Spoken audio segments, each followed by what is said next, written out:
Good evening, ladies and gentlemen. Welcome to another exciting episode of Afrolynk Expert Live. Tonight, I have with me two interesting people within the digital space. Firstly, we have Mélanie Keïta from Melanin Capital. Welcome, Mélanie. Hi, thank you very much. Good evening, Kumbirai. Thank you. And also on the other side, we have Somet from Microsoft for Africa. Welcome, Somet. Good evening, everyone. Thank you. So just to kickstart on Afrolynk Expert Live, Mélanie, maybe I'll start with you. Please just give us a brief intro into who's Mélanie and Melanin Capital as well. Thank you very much, Kumbirai, with pleasure. So I'm Mélanie. I am originally from France and Congo, but you'll figure this out really soon with my French accent, to be fair. Currently, I'm based in Frankfurt. I'm working more specifically on the impact investment space, focusing on the African region. I always wanted to work on that space since I left university. It was always an objective because this offered me the possibility to be a bit closer to my home country, to Congo, either by just having an impact remotely if I don't manage to fully relocate in the future. Yes, now I even decided to push it a little bit further and start Melanin Capital. And I co-founded recently, actually, this company with a friend of mine from Kenya. And our idea basically was to support entrepreneurs back in Africa and try to connect them with European investors while we are here in Europe, you know.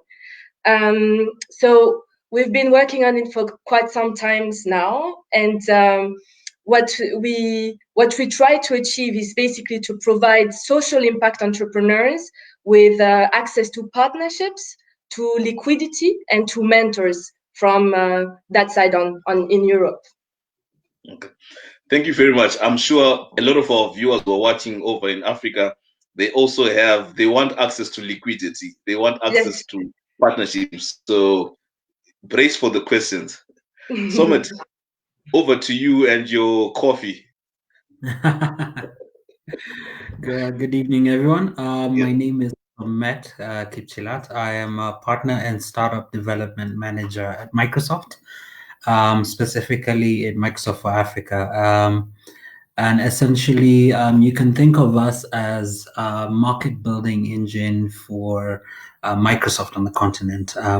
We go ahead and invest in projects that we believe will essentially help grow the ecosystem from both technology, skills perspective, but then also making sure that we're able to allow the company to be successful 10 years, 20 years down the line. So part of that looks at investing in startups and sort of looking at how do we support startups to definitely leverage the technology that we have to grow their businesses across the continent. Yeah, that's what we do. Thank you very much so much. I mean, having seen the work that you guys also do, I'd like to applaud for the great work that you guys are doing in uplifting and empowering our startups on the continent. Thank you very much. Yeah, over to you, Melanin. I think the first question that we have is like, so how do you connect investors with the social entrepreneurs? For any social entrepreneur that is watching, what is the process between connecting them with the investor? Yeah. So first of all, the big advantage that we have at Melanin Capital is a large network to leverage on both in Africa and in Europe. My co-founder is Kenyan. He's been living in Kenya for his whole life, and he's been involved and he worked on large projects that was involving also large public institutions and private corporations in Kenya, such as Safaricom, that you must know, IBM or UNICEF. So he has a large footprint in this country and in the region in general. For me, I've also worked in Kenya for some time, in the United Nations more specifically, and working also in the impact investment space for the past 4 years, I met also like-minded investors that are really eager to achieve more on the continent. So once you have that base, basically it's just all about matching the right company with the right investor. And when an investor comes to us, basically with a need to scale its operations in Africa, what we do with him, first we assess his financial situation today to see how he's going and how he can grow in the future. And once we understand his needs, because sometimes, of course, we need money, but sometimes you also need just a partner to have access to more markets or more customers, or you also just need a mentor to get access to other companies and build technologies inside.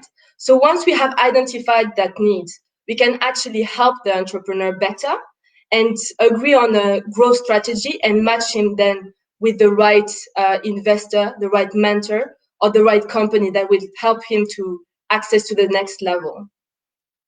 Okay.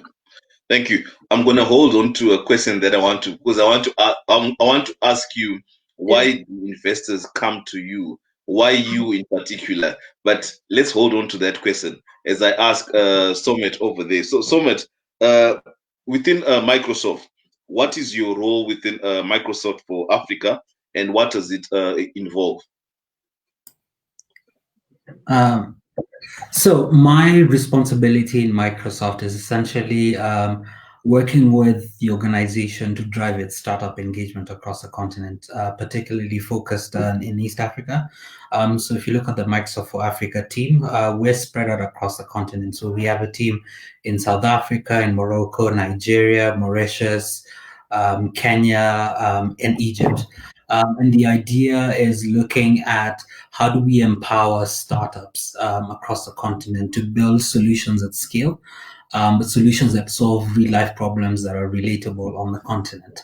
And then we'd go then ahead and look at how do we leverage on the capability of what Microsoft has built, be it its presence, the technology, the network on the continent, and the relationships it has to enable these startups to scale. So a good example is looking at, how do we support a startup that's building a solution in Kenya to scale through our commercial engines in Egypt, as an example. So there's quite a number of things that are involved that. And part of that is not only just supporting them from a technical perspective, but also from a skills perspective. I think one of the key things when we set up as a team, we realized that there are huge gaps that fundamentally on the continent really restrict a lot of growth of both startups and developers. One of them was access to connectivity, and we've done quite some work around connectivity on the continent.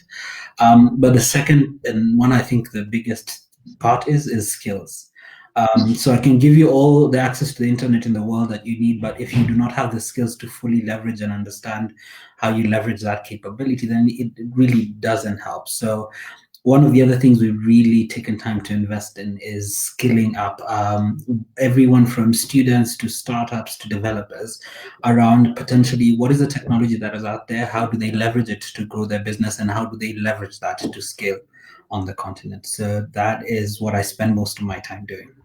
Okay, just a follow-up question, because you raised a very important point that is also as Afrolynk as well, we've been scratching our heads, the issue of connectivity. So you said you guys have been able to solve that, or part of solving it. What have you guys done practically on the ground in terms of connectivity? All right. So we, I think, have been on the continent for approximately about 30 years now. And one of the things we did, part of our team, Microsoft Research, did is doing research around how do you transmit internet in a cost-effective way. And we'd come up with this technology of transmitting internet over the old analog TV spectrum. Most other people would know it as a TV white spaces. And there's quite a number of other companies that have done that. But I think what we did that was unique is we partnered with a local startup in Kenya, and because we started the pilot in Kenya about 6 years ago, and enable them to build a business model around the technology. So The company is called Mawingu, based out of a remote, a small town outside, I think about 4 hours drive from Nairobi. And they started looking at how do they connect the last mile. So how do you get connectivity from the backbone fiber all the way down to the last consumer? And then we helped them build a business model, the financial model, and then essentially took the same learnings that we had and scaled it across about 18 countries on the continent. And these were run by different startups and partners across the continent, sort of looking at, how do you to close the connectivity gap. Eventually, from the learnings that we did in Kenya, the company did invest and formed what we called the Airband Initiative. And the idea was that they would be able to take the learnings of what we built on the continent and actually take that and spread that now across the US and Europe. So today in Microsoft in the US, there is a team, fully fledged division called the Airband Initiative. And the idea is to bring together all these partners. So your hardware vendors for routers, your other partners who can provide the same capability to now scale this out across the world. Because people naturally assume that the US is fully connected when that necessarily is not always the case. So one of the things that makes me proud is that there's learnings that has been picked from Africa and actually is scaled to other continents. So that is what we've done around connectivity. I love that. I mean, it's great that some global solutions can actually be found in Africa. I mean, it's a story that people don't really talk about a lot. Africa seems to be a problematic continent that always needs helping. So now we're talking about good things coming out from Africa. Thank you very much, Microsoft for Africa, for that. Before I get back to you, Melanie, our tradition is that we always read the messages that come out through from our viewers. So today we have Kate Kamo watching Kate following from Kenya. Thank you, Kate. Sven Mangos, as always. Greetings, Sven from Hamburg. Julia watching from Vienna. Gabriel Livramento. Hi, Melanie. How can I contact your company? We'll give you the details, Gabriel. I think they've been put there. Mim Rose watching from Berlin. Titus Nderitu watching from the UK. Jonathan Kintai Jambo. I think these are guys from Kenya. Eric Muli saying Jambo keep. Yeah. Christine Simuyu watching from Zimbabwe. AJ's Medfarm, greetings from Ghana. Nice session. Gabriel, once again, I think you'll see the message later on. And Ian Minjeri watching from Frankfurt. Yeah, it's quite a diverse group that we have today. And thank you very much for the two organizations that we have for also introducing the people that are coming through on the Afrolynk Expert Live. Over to you, Melanie. My next question to you would be, what is your take on the level of investment pre-COVID-19 and now during the COVID-19 situation? Yes. Well, I think that's the big question. But to be fair, globally, the whole world has been shaken up, and the whole investor sector has been shaken up by COVID. It's not only in Africa that we will see a difference, let's say, but pre-COVID, we saw that Africa was getting more and more attention from investors, especially on the tech space. We had the figures showed something more than $2 billion that were investing only in startups in 2019. So I'm not even taking into account foreign direct investments or investment coming from public donors, which was a significant milestone from the continent. Now, because of the COVID in 2020, we expect this amount to halve, so to be more around $1 billion, which is understandable given the uncertainty that has been created by COVID. When you don't know if a company is going to be able to open or to operate with full time with all its employees in the next 3 or 6 months, it is very difficult for an investor across the world to just decide to invest a large ticket or even a small ticket in those ventures. So I think that because of COVID, we'll see a slowdown in investment in African companies, but to just contrast that picture, it will not be done evenly on every sector. For example, at Melanin Capital, we've seen that there is a lot of attention from public donors now on the healthcare sector, obviously, and the agricultural sector. So we were working a lot with our clients in getting access to those grants that were granted by DFC, for example, in the United States, or USAID, and even the European Union, who were really pushing for more investments and more entrepreneurs working on those sectors, specifically in healthcare and agriculture. So I think that, of course, there will be big losers of this COVID-19 period. So if you look at the hospitality sector or the tourism sector, due to the fact that we cannot travel, we cannot go to hotels, we have to respect social distancing, those sectors will suffer. And we see a lot of investments shying away from those ventures at the moment.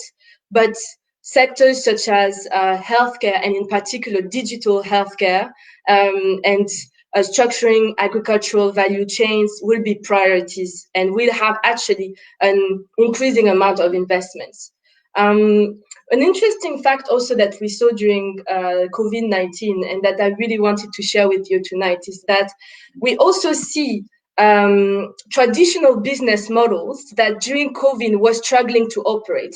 So I'm thinking, for example, about large banks, even here in Germany, that could not operate properly because they had to close their branches. And in Africa, we actually have solutions that allow mobile money transfer, that allow disbursements of loan remotely. So this was a great opportunity also, quote unquote, of course, but for those ventures and for those entrepreneurs that have developed this technology platform to push their solutions forward, and to have an ear this time that can listen to them and say, okay, this is true. We need that tech solutions in our company.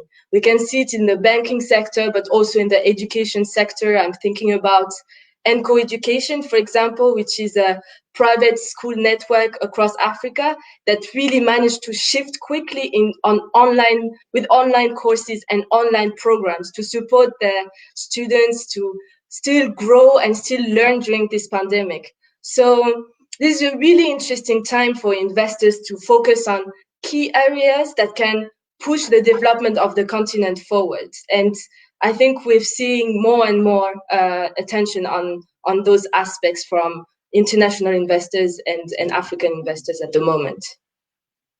Thank you very much. That was quite comprehensive, and you actually took the words.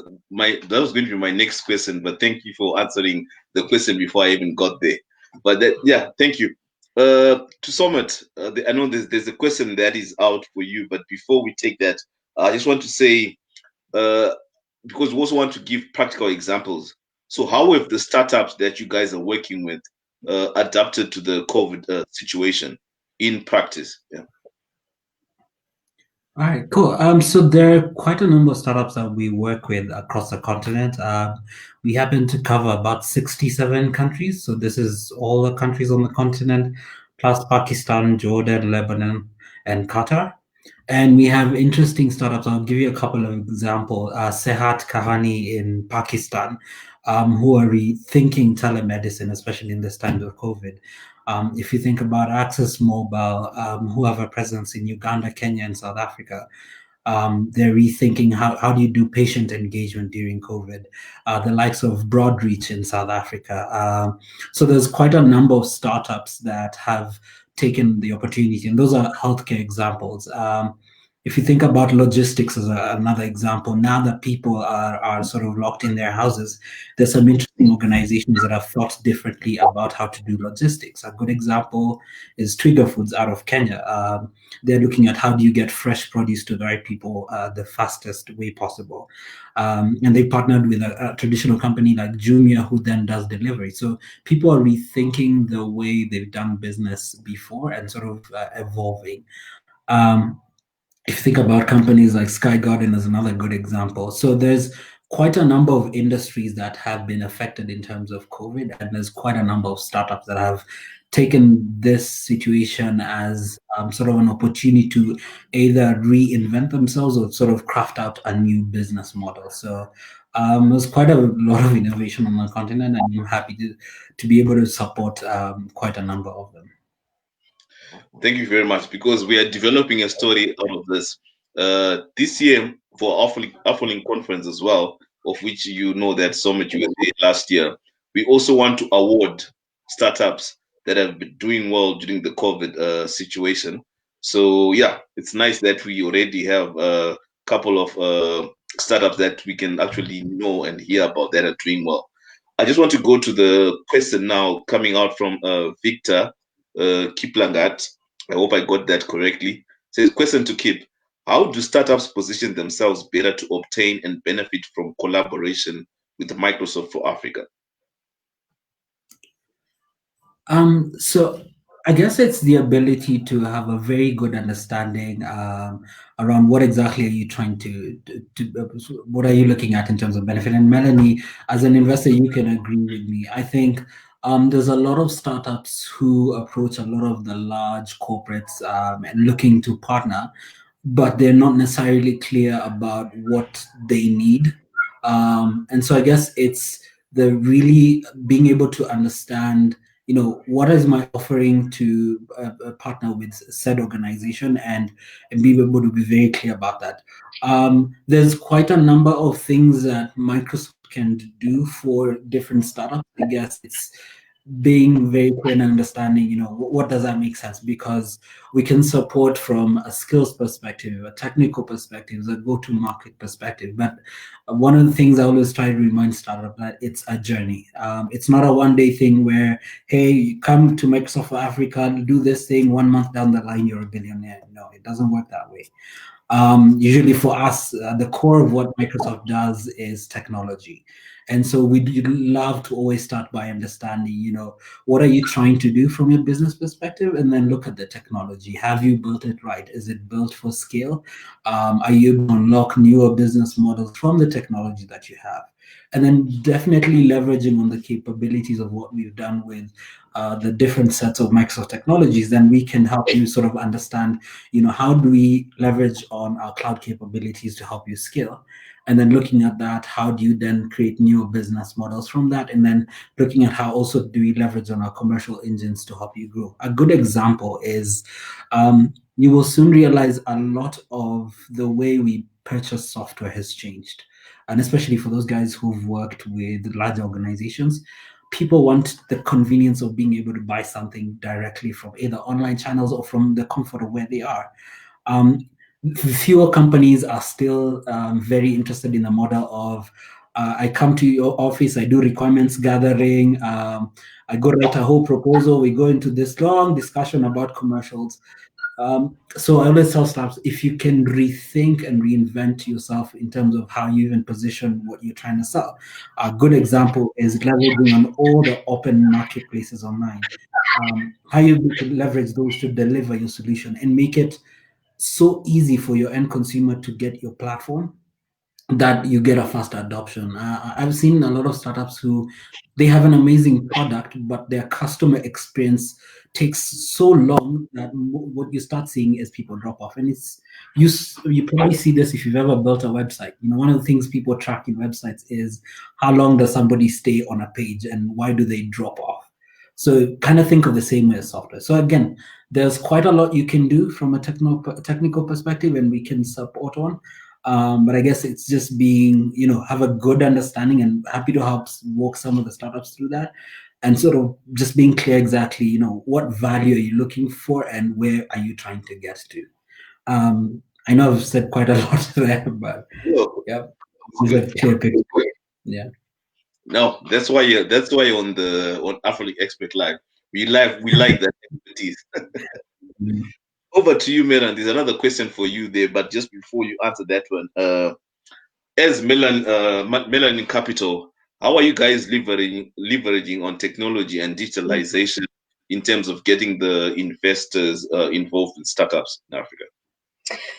Yes, well, that's a big topic, to be fair, in the sector, because I have to say the investor market is still very based on the physical presence, and we saw it how much we've been affected during the COVID. To be honest, the impossibility to go in Africa and meet the people, build the relationship.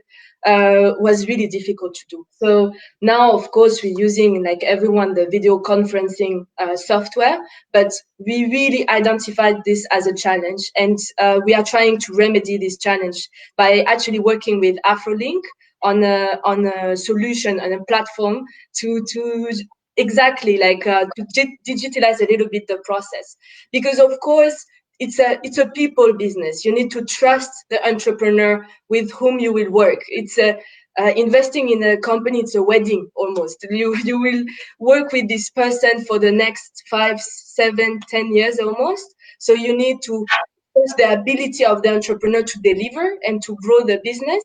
But still, there should be a way to also digitalize some part of the process, to be able to disperse remotely completely in a trustworthy environment without having these questions of how is my proceed used, or is my money coming back at some point, stuff like that. So we are really working on building this environment with the expertise of Afrolynk, and we're looking forward to showing you something in the next few months.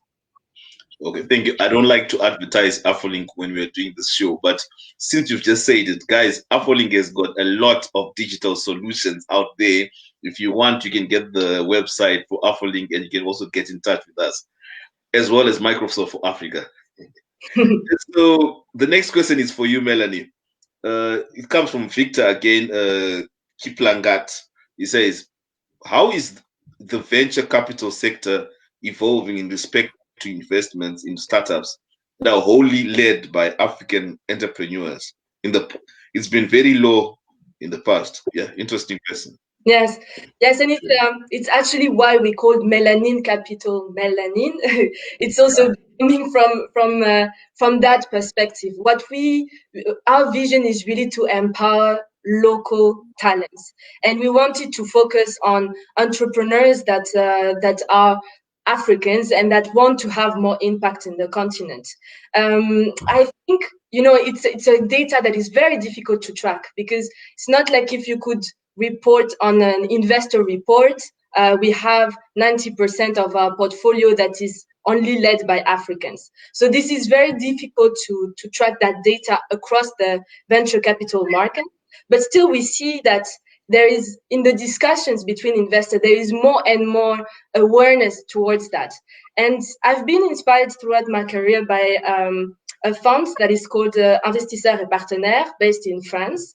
And for them, this is a key criteria. They have this fund that is called IEP Afrique Entrepreneur. So the name is African Entrepreneur. It's clear that they're really targeting wholly led African ventures, but also they've tried to innovate their products and their services by creating local funds so that are funded by African investors, which will invest in African startups. And I truly think this is what we want to achieve together, is to have also capital coming from Africans that will really empower African talents. And Victor, I think there is a big road to travel still. It's still too low, in my opinion, and that's my personal opinion. But there is more and more progress on that front, to be fair, and more awareness in the sector. Thank you very much, Melan. I think I totally agree what you're saying. I think there's a bigger role for Africans in the diaspora as well. I know some people from the United States have already started a fund that they're also taking back home money to Africa, because you know the local conditions, you know the local situations, so it's easier for you to understand. And also, it's also about taking back money from abroad and taking it home and building the systems home.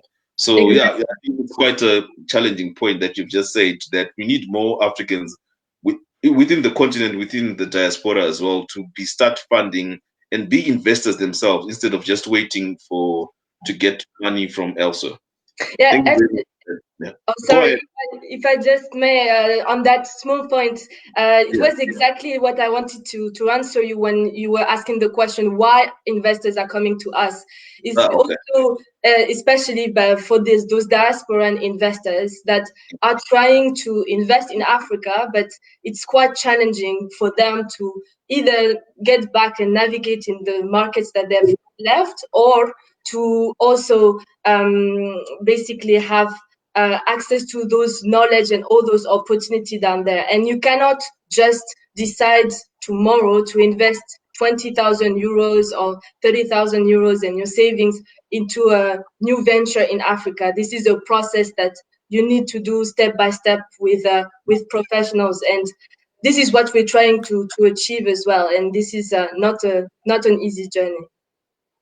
It's never easy in entrepreneurship, but you get there. We'll get there together. Exactly. Anyway, Somet, over to you. So, in terms of collaborations and partnerships, what is the role and the importance of partnerships and collaborations in the work that you guys are doing as Microsoft for Africa? Yeah. Right. I look at it sort of from two fronts, what partnership means to us as a company, but also what then it can do for startups. So if you fundamentally think about it, Microsoft does, I think about 94% of all our business comes through our partner ecosystem. We've, over the years, built this huge network of partners. So these are people who build technology on top of what we have.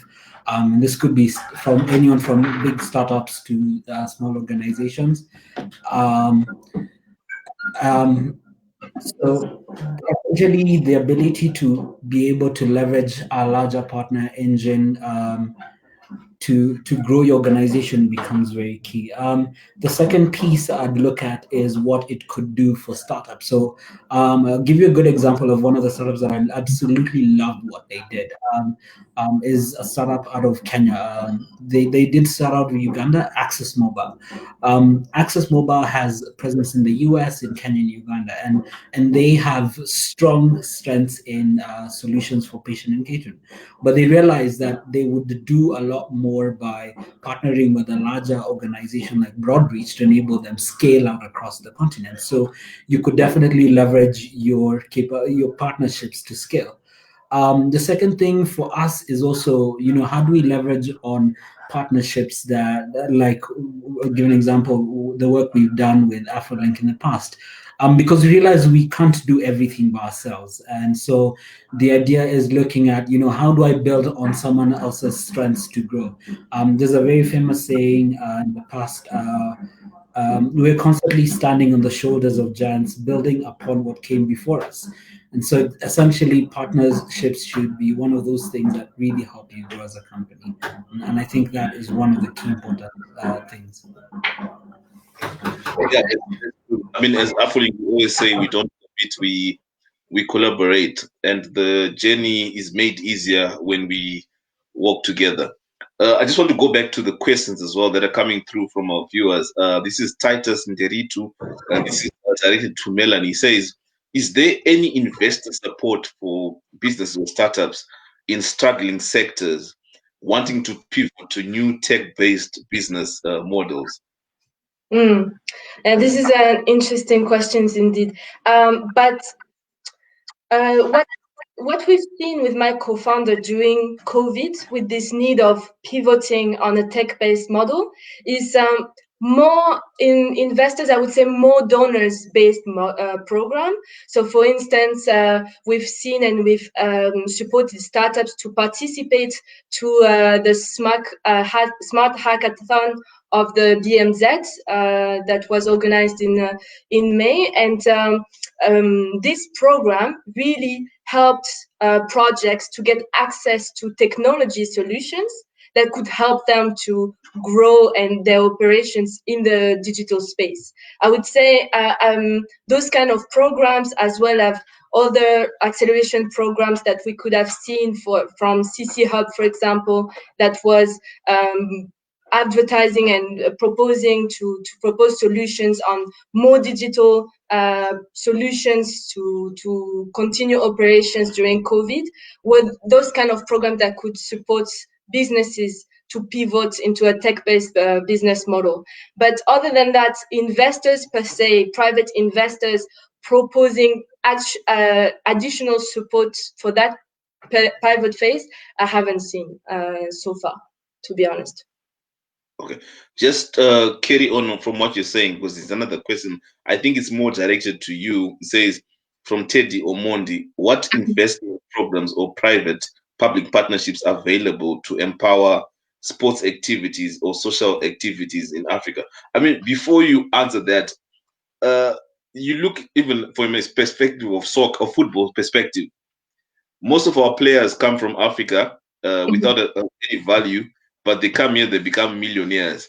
So is there a chain within the investment that goes through, or is it more of luck? So maybe you're in the investment sector. I know it's a tough one for you, but yeah, go for it. Yes, it's funny because my business partner is actually a rugby player, professional rugby player. So for him, Wow. it is really a passion for him, and it's a problem that he has to heart. And we try to find programs that could really empower the sports sector in Africa. It is not indeed it is not a straightforward answer, because you have to work with federations, which are most of the time non-profit, and then you have to find a commercial bias to it to foster investments. So we are really thinking of different models that could foster scholarships, for instance, or that could maybe support sports tech. But on the Melanin Capital side, we are still building that vertical. And throughout my experience, it's true that I've more seen what you've explained, this this path where you come to Europe, you become millionaire, and if you're lucky, you also contribute a bit to your home country and your communities. But an investment scheme, for now, I haven't come across that many corporations that do that. Okay, I hope you have well answered, Teddy. We also have Yokai Harmony Zinkoni. She's watching from South Africa. Welcome, Yokai, to the program. And to you, Melan, I also played rugby as well. I'm a bit old now, but yeah, I was quite. Yeah. Somet, don't laugh. Great. No, that's Over to you, Somet. So, how does the work that you guys do as Microsoft for Africa bridge the gap between the EU and Africa in terms of the startup ecosystem? All right. So for every engagement that we have, especially from a startup perspective, is looking at, how do we help startups to start thinking about scaling beyond their markets, and not just for the EU, but literally across the entire globe.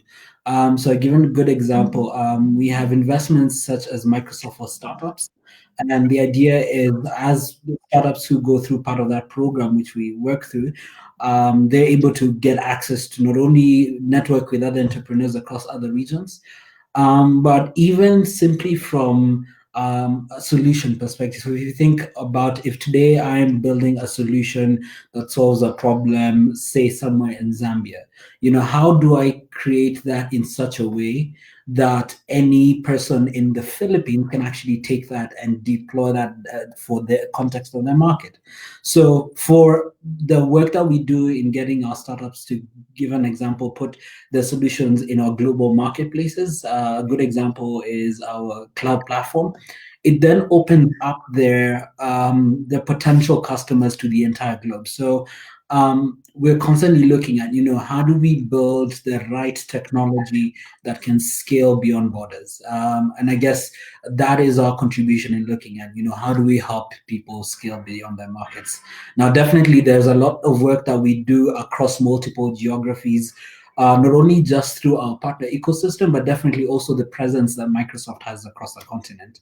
I think, Kumbirai, me and you met in Berlin when I come for the Afrolynk conference.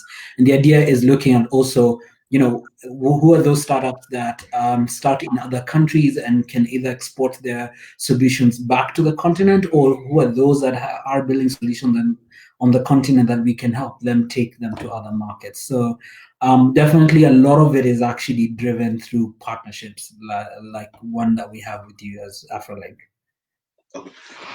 Just like a follow-up question onto that. Like you mentioned that your presence across the whole continent in Africa, but maybe to some of our viewers might not know about how do they do you have local offices in all the countries in Africa, or how would they be able to contact you guys besides me giving them the website? Yeah. All right. So the way we're structured is we have, of course, key markets across the continent. I think today, if I'm not wrong, if my memory serves me correctly, we probably have a physical presence in about 19 countries on the continent. And definitely for all the other countries that we do not have a presence, we do have a representation through our partner ecosystem. And again, it sort of goes to show the beauty about the partner ecosystem. Essentially, for certain markets where we don't have a presence, is an opportunity for startups to really own that entire space from give an example from a Microsoft perspective, because we've gone to a point where our technology is actually everywhere. And so the idea is, one, it's an opportunity for startups to build, practices with Microsoft and serve the customers that we have there. But also, if you then do definitely want to work with us, I think we do have a presence in South Africa, in Kenya, in Nigeria, Morocco, Egypt. We do have people in Mauritius, in Namibia, in Angola, in Cote d'Ivoire. So we have quite a huge workforce. And even the way we're structured, it's not that because I sit in Kenya, I only serve Kenya. I am able to serve across 65 different countries. So definitely being able to reach us is quite easy. You can reach out to me through my LinkedIn. You can reach out through us through our website, and any of the channels that are available for us, either through directly to us or through our partner ecosystem. So there's quite a number of ways you can get to us. Okay, guys, I just want to tell you from my own experience with Microsoft for Africa, reach out to this gentleman. These guys are doing a great job on the continent. And I've got a question from Sven Mangels, just to tell you, Melanin, before you answer that. I'm also working with Sven with Lead Hub. They're based in Hamburg. They're doing a great job in empowering people from outside Germany as well. So Sven says, talking about social enterprise investment for Africa, do you also invest or support startups in Europe who are focusing on creative solutions for Africa, or just organizations based in countries in Africa? Thank you so much for asking these questions, Sven. It's actually, for us, our ideal would be to link European companies that want to expand in Africa and African companies that can expand in Europe. It's really both ways. We really believe in that collaborations moving forward and not on just one side. So, for example, we are currently also working closely with European startups that has built a technology solution for the healthcare sector, and that can match really well grassroots projects in Kenya that is supporting mainly mothers to give birth, although they're in remote areas, and have access to ambulances and ambulances and health care during COVID. So we're trying to match those two projects and to make them work together. So this is basically supporting this European startup to get access to markets in Africa. So we work both sides, and this is really what we are trying to achieve. So not only African organizations based in African countries. Thank you, Melanin. Just a follow-up question to that, as we're also going towards the end of the show. What do you think needs to be done? What more needs to be done in terms of, I know this is what we all like as well. Say, what do you think needs to be done going forward in terms of getting the investors and the startups linked together, especially now in a time where digitalization has become more important because we cannot be there physically as well? Yeah. Yes, that's a that's an answer. I could spend my night on it. To be honest, it is very large, but I try to focus on one aspect that is very important to me, and it's what I think needs to be done now. Although we have to look at what has been done also so far. We've came from far when it comes to investment in Africa. 20 years ago, 10 years ago, we would not talk about just making profits in Africa by investing. This was seen from the public, especially here in Europe, as a land that is very risky, that you will just lose your money, you will just have bad surprises and everything. Today, Africa is really seen as almost an El Dorado of startups and tech, and really the narrative has changed. So we've already made a lot of progress. What really I think can be done more is to really empower local talents. And I already touched upon that topic a little bit before, but I will try to explain better. What I've seen in the impact investment space is that more and more impact investors, especially here in Germany, are trying to expand in the African markets and trying to invest in financial services, in agriculture. But of course, they have their own eligibility criteria, they have their own constraints. So there is so much that they can do in supporting small entrepreneurs, you know. They have to support ventures that will match their requirements. And I think what we have to push for is to go for the entrepreneurs that are not served today, those that are a little bit more early stage, that need to have access to capacity building, to put in place restructures and technology platforms for them to be able to be eligible for those investors and to be able then to scale. Another aspect that I think we need to work on, especially, is digitalization and increase the trust into the investment market remotely. I looked a little bit more into the stocks applications and how we could from Germany just invest in stock in Africa, and it's very, very challenging. There's not that many options for us. And even if there is, I think there is still a barrier from the customer to actually say, okay, fine, I will buy Nigerian stocks tomorrow. So I think what needs to be done really is to focus on grassroots, smaller projects, and empower local African talents. And then on the second panel, really improve trustworthiness in that market. And then we'll be able to pair and connect more startups with more investors. That's what I believe. Well, I could have said it better. You know, I just want to say that during the COVID era, the women in the world have stood above the men. If we had more women leaders, the world would be a better place. Thank you. That was quite the speech. Thank you, Kumbirai. Before I go to you, Somet, and we close this, Victor says, can we also drop links to our individual profiles so that we connect for business with other startups? Victor, the reason for this Afrolynk Expert Live is to collaborate, is to network. Please do that. Please drop your links. You can also send it throughout to Afrolynk as well. We can also then connect you to other people. Please feel free to do that. Yes, thank you very much. Somet, as a final word from yourself, I mean, we also go to the same question again, and I'm taking this from a partner perspective and also you being on the ground and knowing what's happening and what do you think really needs to be done more as well?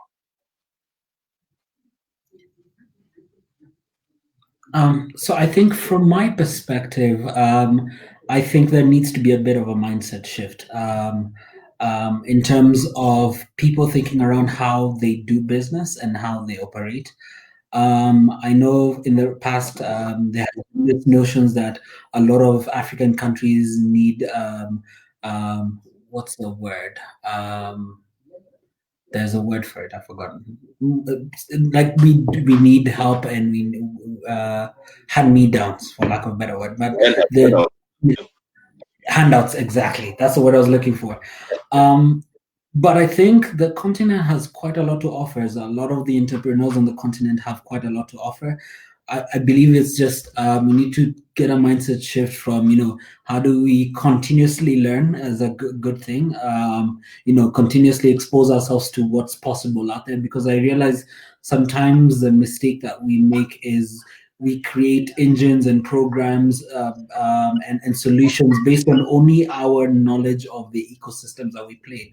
But I believe by being able to continuously learn about what is out there in the ecosystem sort of opens up your mind to what's possible out there. And that's one of the key reasons why we invest a lot in skills and sort of just exposing people out there to, what are the I'll give an example. What are the technologies that are out there that could make your life so simple, rather than you trying to build your own and really struggle to get it out there.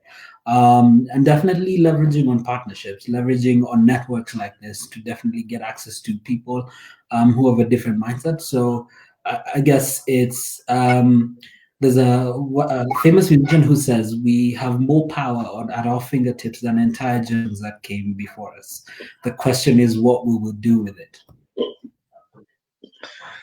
What a way to finish the program, guys.